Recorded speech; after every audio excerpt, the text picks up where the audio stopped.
I can be a bit flaky in regards to taking media recommendations. A lot of times my friends will suggest to me, hey, I think you might like this thing, you should check it out, and I'll make a mental note of it, only to completely forget about it within a few minutes. But if they're able to lock onto something specific and include that in their pitch, like, hey, I think you might like this show, it has this one really specific trope I know you like, I am suddenly all ears. Like where? Point me in the direction, I need to watch this immediately. Meanwhile, in my last video I talked about my pet peeves in media and discussed some visual elements and writing aspects that either annoy me or that I don't especially enjoy. And for some reason, that video performed shockingly well. And not long after posting it, a few folks mentioned in my Discord that it would be fun to see a video where I talk about the opposite and discuss the things I do like to see in media. Star's favorite things that will get me to latch onto a game or show with both hands type of stuff. So for the sake of doing something more positive, and as a follow-up to my last one, I'm going to be spending this video telling you guys about the things I love to see in art and other media, as well as giving some examples of my absolute favorites. Basically, I just want to yap about the stuff I like, and it's my channel, so I can do whatever I want. Screw all those comments that say I talk too much. But first, real quick, let's do Hey Star, what you drawing? You may have noticed that we're doing some more traditional art this time, and that's because Ohuhu loves me and sent me more of their art supplies to try out. This time they sent me a set of their new 30-color acrylic paint markers.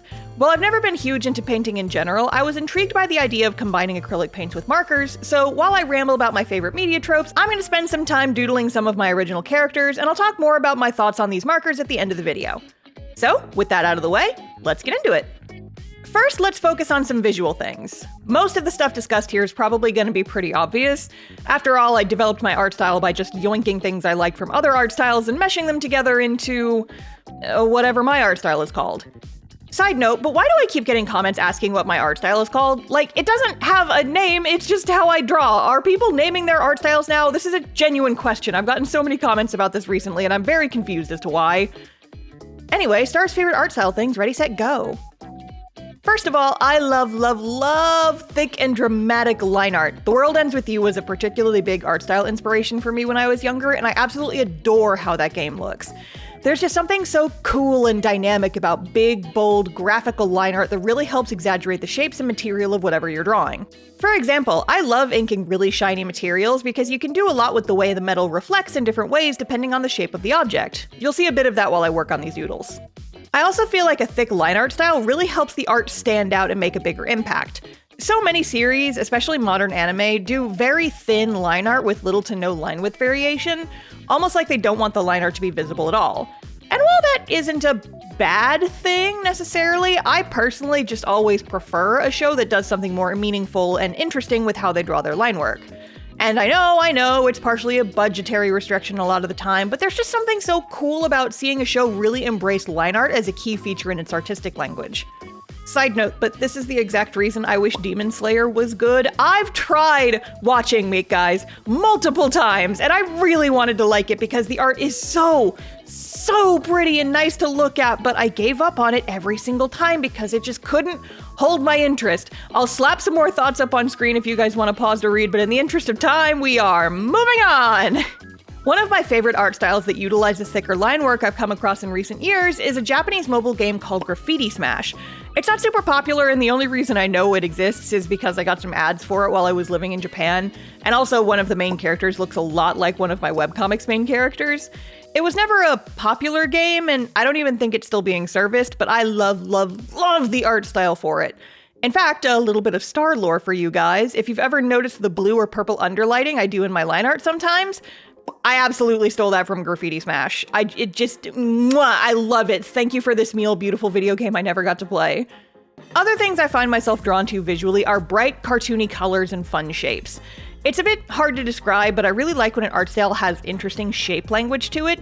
Like the artist has simplified their forms down to very streamlined and abstracted shapes while still keeping the visuals of what the thing is supposed to be. This is really hard to describe without just slapping a bunch of pictures on the screen and gesturing wildly at them, but a good example is how some art styles will just simplify braids down to bumpy strands, or how some artists simplify fingers down to just rectangles, or how hair in general can be simplified to just a few major shapes. Ghost Trick is a game whose art style really nails this, but I really like good shape language in general. Something else I love that pairs with this really well is very flat cel-shaded coloring styles, or even art styles with no shading at all. Simplifying both the shapes of an object and their shading while exaggerating the forms is such a cool way to express things visually, and I get major heart eyes whenever I find a new artist that has a particularly good grasp of this kind of thing. Color is something I personally struggle with a lot, so it's always really galvanizing to find an artist who uses it well. Also, a few other really little details I like. I like when artists give characters white pupils. I know it's sometimes intended to be more of an eye shine. I know it doesn't make sense, but I think it looks neat and I like it. I don't do it all the time, but we have fun here.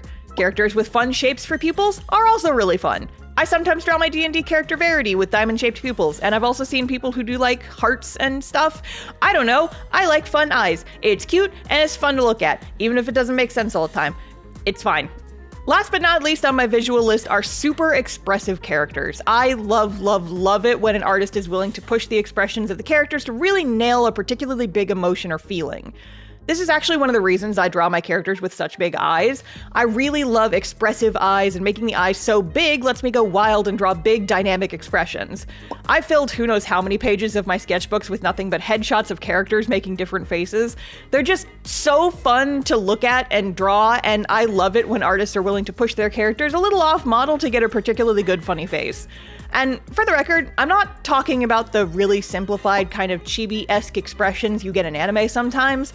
Those are fun, but what really gets me excited is when an artist really lets their characters scrunch up or stretch their faces in wild and fun ways, rather than just turning their face into a whiteboard and drawing some scribbles on it. That stuff has its place for sure, but I personally just prefer the former. And speaking of characters, let's jump into the next part, shall we? If the last section wasn't obvious, this one certainly will be. Anyone who reads my comic or knows anything about any of my characters will probably go, "Yes, Star, of course you like that thing. We can tell. It's all over your comic, but let me ramble, okay?" Starting with visuals, let's rattle off a list. Characters with glowing eyes or just interesting eyes in general. I already talked about this a little bit. Characters with little fangs or pointy teeth are super cute as long as they're not made of flesh. And I also like characters with like pointy, fun, interesting little elf ears. And oh no, I have just described my comic's main character, Vector. Don't look at me like that. Okay, let's take a brief aside real quick.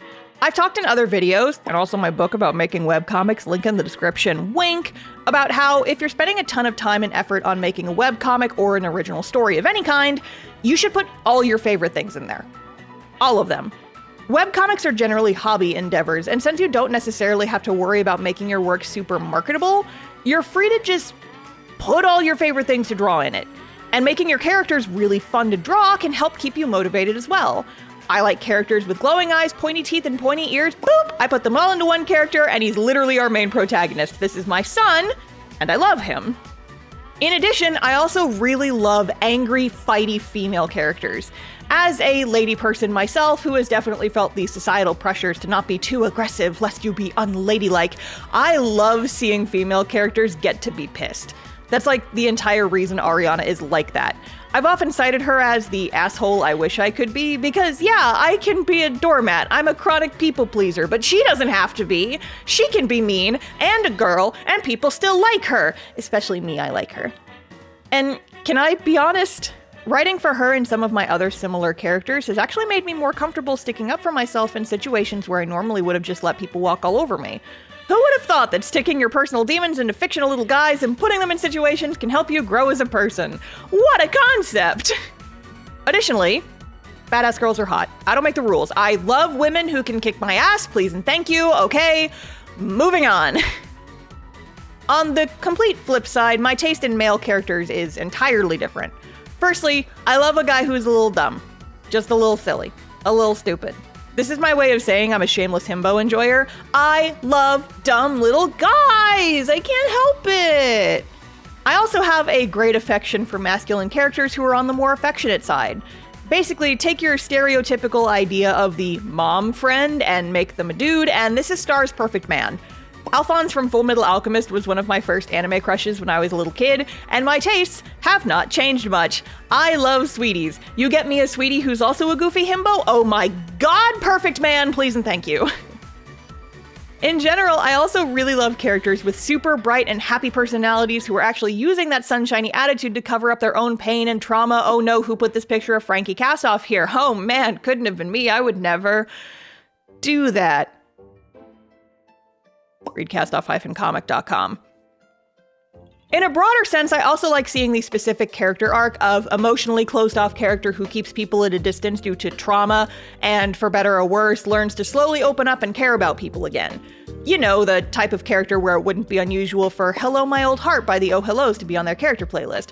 Think like Joel from The Last of Us, or oh no, how did this picture of Ariana from my webcomic Cast-Off get here? Who put that there? Oh no, now there's a picture of my D&D character Emery from our D&D show What's Left of Us on the screen. How could this have happened?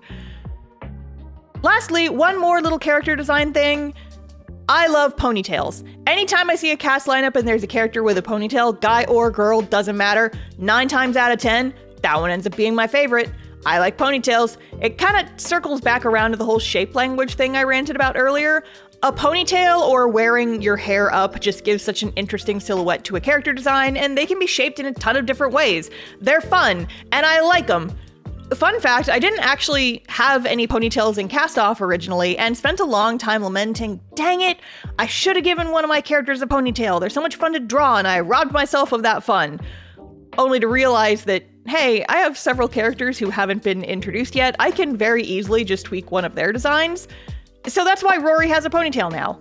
She originally had long twin braids, but I think the ponytail suits her a lot better. I've also drawn Vector in a ponytail a bunch before and was planning on putting that in the comic at some point, but I feel like it's gotta happen at the right time. It's gotta be right after a big character moment or something. I haven't solidly planned a spot yet, but someday? Maybe? Eventually? We'll see. And now for our last section, let's get into Star's favorite writing tropes. And I know a lot of my tastes I've talked about so far have been pretty obvious based on my own art style or what's present in my own works, but this section is actually where we're going to start diverging a bit. A lot of my favorite writing tropes are things I like to see, but not stuff I'm interested in putting in my own work for various reasons. Starting with a big one, the subgenre of anime where it's just two smart characters constantly trying to outsmart the other, smart guy, clever contest. Death Note is the best example of this, but Code Geass sorta also fits. This isn't something I actively seek out a lot of the time, though. It's just something I think is fun to watch if I happen to stumble upon it. However, both those stories do have another big thing in common, and it's one of my absolute favorite story tropes of all time.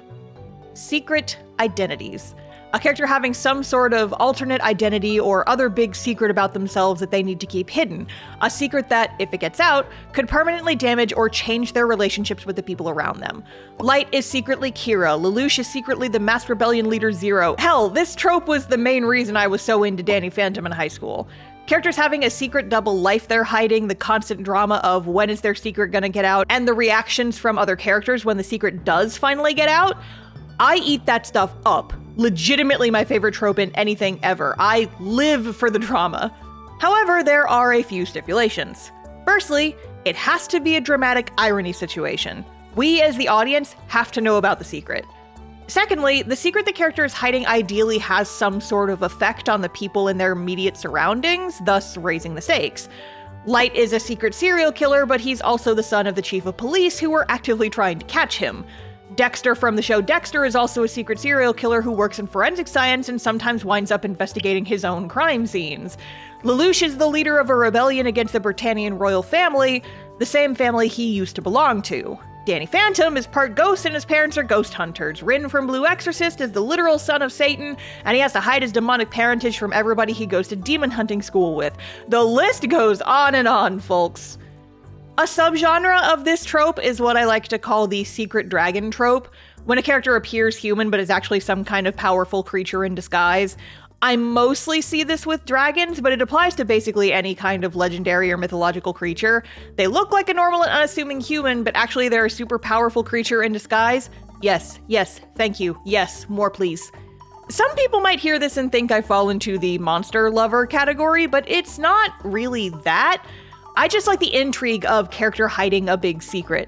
The secret in this case being that they're actually a dragon god in disguise or something. That's fun for me. Again, I am here for the drama. All this to say, I adore characters having secret identities a lot as a trope. But it isn't a trope I really played with much in Cast-Off, and with good reason. For me, this is very much a trope I like to be part of, not one I actually care to write myself. I want to be privy to the drama, I want to spend the entire story on the edge of my seat, and I want to feel the surprise and emotional impact when the secret finally gets out. And it did put some of that in Cast Off. Frankie's reveal was a big one I was looking forward to, and there's some stuff coming up in future chapters I'm really excited for. But as far as specific secret identity type stuff, I'm 100% interested in that as a consumer, not really as a producer.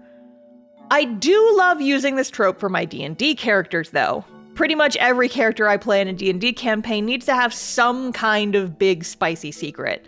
And that works for me in large part because while I know whatever secret my character is hiding, I don't know when it's going to end up getting revealed to the rest of the party or how they'll react. So I still get the surprise of not knowing when the cat is going to get out of the bag, so to speak. I think more than anything, I just really like secrets.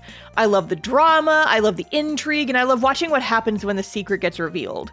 And while I don't generally use secret identities much in my own work, I do love writing mysteries. I was never huge into mystery as a story's main genre, but as a side dish subgenre to go along with whatever the main plot is, absolutely. I love making a mystery for my audience to piece together. Slowly dropping hints throughout the narrative and watching folks piece it together leading up to the big reveal is just, it's so good and so fun, and I love it. It's one of the biggest reasons Cast Off's prologue sequence is the way it is. I wanted an intriguing scene that invites people to ask questions that's always kind of lurking in the back of your mind as you slowly learn more about the events surrounding that first opening scene. It's so much fun to write, and fun to experience when a piece of media does the same thing. I love a story that makes me think about things. It's a big reason I'm so drawn to detective-y mystery games like Ace Attorney, Ghost Trick, and Somnium Files. Which, in a roundabout kind of way, brings us to one of my other favorite tropes. I adore amnesiac characters. As a real-life thing, memory loss is kind of terrifying to me. I get freaked out when I can't remember certain things I know I should remember, and fear of blacking out and not knowing where I was the night before is one of the biggest reasons I don't drink. However, as a character trope in a story I enjoy, hell yeah, I love memory loss plots. Again, I do have some stipulations here. If your character is an amnesiac, you actually have to do something with that to get me invested. For example, in the Rune Factory franchise, no matter what game you're playing, the base plotline is, oh, your character lost their memory and stumbled into town and now they're a farmer. In most games, the lack of memory isn't really an important factor in the overall story at all, and while this is fine as a setup, it's not really the type of thing I'm talking about. When I say I love amnesiac characters, I'm talking about Ring a Bell from Bravely Default, Date from the Somnium Files, or Sissel from Ghost Trick. I love seeing a character struggling with their identity as they try to figure out who they were and where they came from, and how they handled not being able to remember their past. It ties into the same way I love characters with secrets, but in this instance, the secret is also being kept from the character themselves. And then we get to have fun watching them try to piece things together, taking us as the viewer along for the ride. Overall, I just really like when a piece of media inspires us to ask questions. Things that make me think about the characters and story even when I'm not actively engaged with it. A story that gets in my brain and sticks there. And when I started Cast Off, one of my main goals for it was to have that effect on others. A story that slowly but surely lets you piece together the little hints and nuggets of information until you finally hit that big reveal.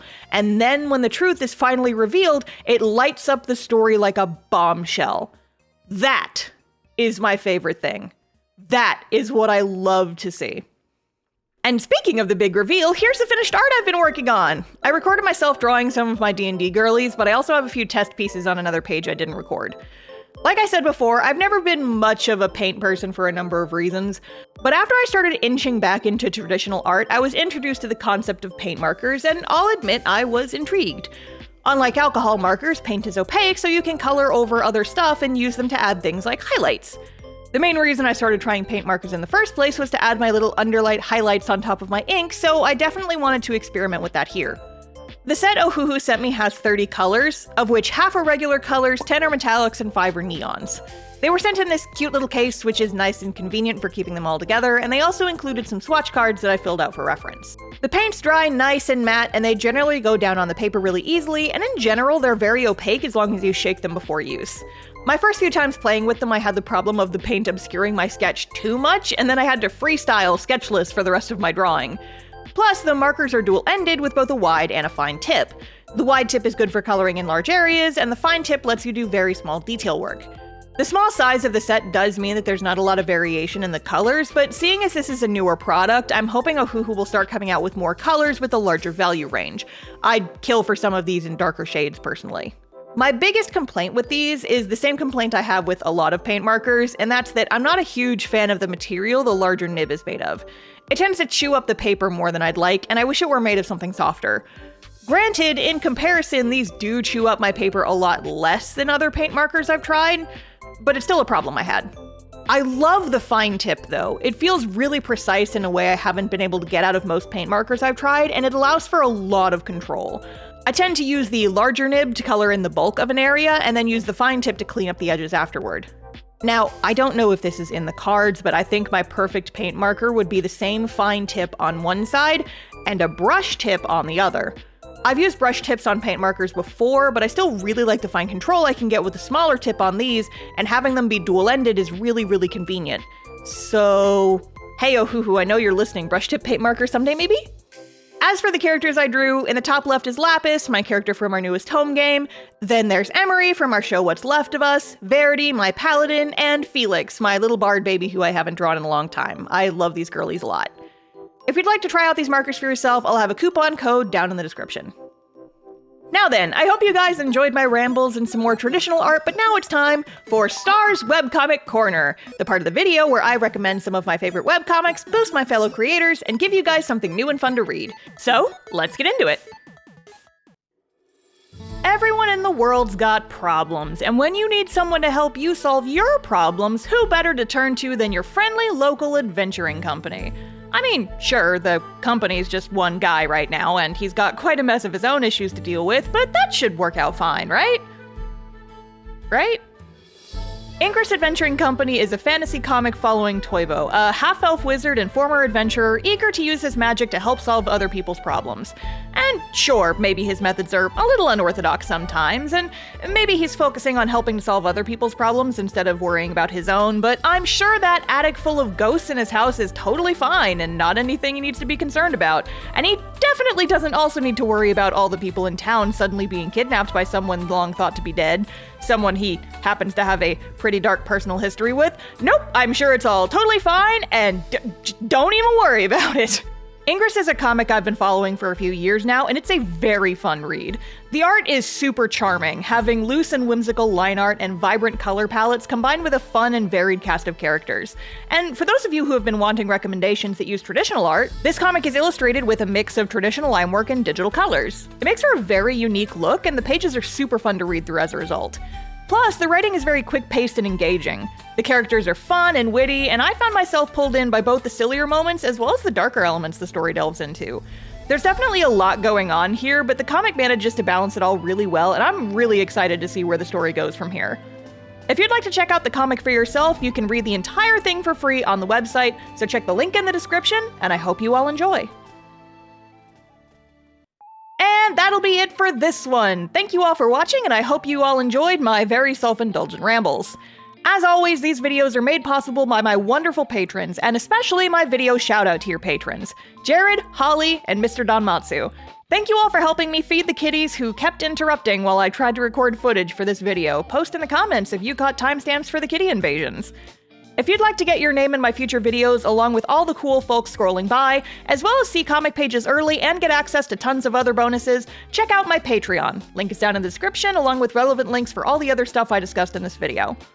That said, thanks for watching folks, and I will see you guys next time. Bye!